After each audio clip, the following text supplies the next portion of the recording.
जय हिंद आप सभी को। आज हम डिस्कस करेंगे आइसोटोप्स और आइसोबार के बारे में, समस्थानिक व संभारिक के बारे में डिस्कस करेंगे। इसके पहले अपन ने डिस्कस किया था एटॉमिक नंबर क्या है और एटॉमिक मास क्या है। आइसोटोप और आइसोबार।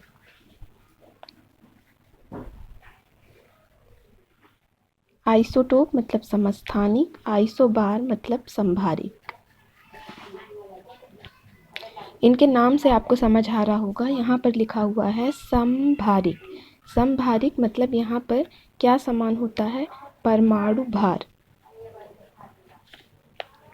संभारिक मतलब समान भार, तो परमाणु भार यहाँ पर समान होता है। परमाणु भार मतलब एटॉमिक मास। एटॉमिक मास यहाँ पर सेम होता है। परमाणु भार समान है तो यहाँ क्या डिफरेंट होगा? परमाणु क्रमांक। परमाणु क्रमांक यहाँ पर भिन्न भिन्न होता है, डिफरेंट होता है। परमाणु क्रमांक मतलब एटॉमिक नंबर डिफरेंट होता है यहाँ पर। समस्थानिक में जस्ट अपोजिट होता है। संभारिक में परमाणु भार समान है और समस्थानिक में परमाणु क्रमांक समान होगा। परमाणु क्रमांक मतलब एटॉमिक नंबर यहाँ पर सेम होगा और परमाणु भार अलग अलग होता है। एटॉमिक मास डिफरेंट होता है यहाँ पर। इसके पहले वीडियो में अपन ने समझा था कि परमाणु क्रमांक क्या है और परमाणु भार क्या है। तो यहाँ पर समस्थानिक, यहाँ हम एक टर्म लिखते हैं, एक ही तत्वों के। एक ही तत्वों के, मैं मीनिंग समझाती हूँ इसकी कि क्यों लिखते हैं अपन यहाँ एक ही तत्वों के। एक ही तत्वों के परमाणु क्रमांक समान तथा परमाणु भार भिन्न भिन्न या अलग अलग होते हैं, उन्हें समस्थानिक कहा जाता है। संभारिक में अपन लिखते हैं विभिन्न तत्वों के, डिफरेंट एलिमेंट्स। विभिन्न तत्वों के परमाणु भार समान तथा परमाणु क्रमांक भिन्न भिन्न होते हैं, उन्हें संभारिक कहते हैं। अब यहाँ एक ही तत्व का मतलब ये है, एग्जाम्पल के थ्रू देखते हैं। हाइड्रोजन। हाइड्रोजन के 3 आइसोटोप्स होते हैं।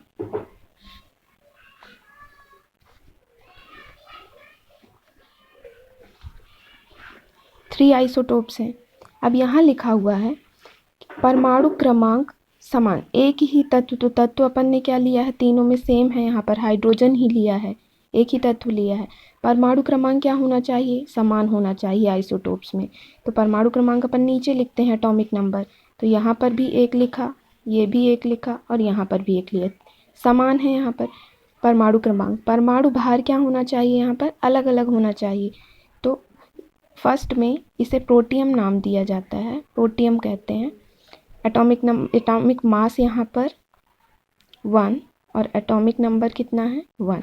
यहाँ एटॉमिक मास क्या होता है? ड्यूटेरियम का 2 होता है और ट्राइटियम का 3 होता है। हाइड्रोजन ही एकमात्र ऐसा समस्थानिक है जिसके एक ऐसा एलिमेंट है जिसके समस्थानिकों को नाम दिया गया है। प्रोटियम, ड्यूटेरियम, यहाँ 3 लिखा हुआ है, इसका नाम है ट्राइटियम। अब संभारिक, यहाँ पर लिखा है अपन ने विभिन्न तत्वों के, मतलब डिफरेंट एलिमेंट्स लेना है अपन को। फॉर एग्जाम्पल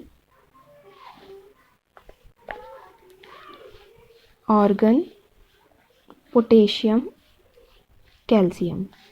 ऑर्गन, यहाँ लिखा हुआ परमाणु भार तीनों के क्या, परमाणु भार क्या होना चाहिए? समान होना चाहिए। तो परमाणु भार ऑर्गन का भी 40 होता है, पोटेशियम का भी 40 होता है और कैल्शियम का भी 40 होता है। परमाणु क्रमांक क्या होना चाहिए? भिन्न भिन्न होना चाहिए। तो एटॉमिक नंबर यहाँ पर डिफरेंट होगा। ऑर्गन का 18, पोटेशियम का 19 और कैल्शियम का 20 होता है।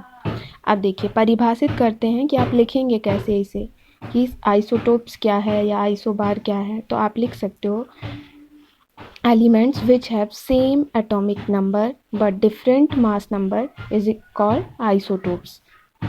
एक ही तत्वों के परमाणु क्रमांक समान तथा परमाणु भार अलग अलग होते हैं, उन्हें समस्थानिक कहा जाता है। संभारिक different elements which have same atomic mass but different atomic number is called isobar। संभारिक विभिन्न तत्वों के परमाणु भार समान तथा परमाणु क्रमांक भिन्न भिन्न होते हैं, उन्हें संभारिक कहते हैं। इससे क्वेश्चन ऐसे बनता है कि समस्थानिक या संभारिक किसमें कभी चेंज नहीं होती इलेक्ट्रॉन और प्रोटॉन की वैल्यू। तो ये समझते हैं अपन कि किस में चेंज नहीं होती है। यहाँ पर यदि अपन इलेक्ट्रॉन, प्रोटॉन और न्यूट्रॉन की वैल्यू फाइंड करते हैं तो प्रोटियम में इलेक्ट्रॉन की वैल्यू कितनी होगी 1, क्योंकि अपन ने पढ़ा है कि परमाणु क्रमांक जितना होगा उतने ही इलेक्ट्रॉन होंगे, उतने ही प्रोटॉन होंगे। मतलब प्रोटॉनों की संख्या बराबर atomic number is equals to इलेक्ट्रॉनों की संख्या। तो यहाँ पर एटॉमिक नंबर क्योंकि 1 है तो इलेक्ट्रॉन की संख्या भी 1 होगी, प्रोटॉन की संख्या भी क्या होगी 1 होगी। न्यूट्रॉन की वैल्यू फाइंड करना रहता है तो अपन एटॉमिक मास से एटॉमिक नंबर को माइनस करते हैं, तो 1 minus 1 is equals to 0। Periodic table में हाइड्रोजन ही एक ऐसा एलिमेंट है जिसमें बिल्कुल भी न्यूट्रॉन नहीं होते। हाइड्रोजन के प्रोटियम आइसोटोप्स में न्यूट्रॉन नहीं होते। ड्यूटेरियम, यहाँ पर एटॉमिक इलेक्ट्रॉन की वैल्यू क्या हो जाएगी 1, क्योंकि एटॉमिक नंबर 1 है। यहाँ पर प्रोटॉन की वैल्यू 1 और न्यूट्रॉन की वैल्यू 1 हो जाएगी। 2 minus 1 is equals to 1। Tritium, यहाँ पर इलेक्ट्रॉन की वैल्यू 1, प्रोटॉन की वैल्यू 1 और न्यूट्रॉन की वैल्यू 2 होगी। 3 माइनस 1 इज इक्वल्स टू 2। तो यहाँ कभी चेंज नहीं होती है समस्थानिकों में इलेक्ट्रॉन और प्रोटॉन की वैल्यू, क्योंकि atomic number is equals to number of proton is equals to number of electron. तो प्रोटॉन की वैल्यू तो चेंज नहीं होती, इलेक्ट्रॉन की वैल्यू भी यहाँ पर चेंज नहीं हो रही है क्योंकि इस पर कोई चार्ज नहीं लगा हुआ है। अब हम समझते हैं संभारिक के बारे में। यहाँ पर यदि इलेक्ट्रॉन की वैल्यू, प्रोटॉन की वैल्यू और न्यूट्रॉन की वैल्यू फाइंड करें तो इलेक्ट्रॉन की वैल्यू यहाँ पर कितनी होगी 18 ऑर्गन में, क्योंकि एटॉमिक नंबर 18 है। प्रोटॉन की वैल्यू भी क्या होगी 18 होगी। न्यूट्रॉन की वैल्यू यहाँ पर 40 माइनस 18 करेंगे तो यहाँ पर 22 होगी। इलेक्ट्रॉन की वैल्यू यहाँ पर 19 होगी पोटेशियम में, प्रोटॉन की वैल्यू भी यहाँ पर 19 होगी और न्यूट्रॉन की वैल्यू 21 होगी। कैल्शियम में इलेक्ट्रॉन की वैल्यू 20, प्रोटॉन की वैल्यू 20 और न्यूट्रॉन की वैल्यू 20 होगी। ये समझ आ गया होगा आपको। नेक्स्ट वीडियो में हम डिस्कस करेंगे सम न्यूट्रॉनिक और आइसो इलेक्ट्रॉनिक के बारे में। Thank you.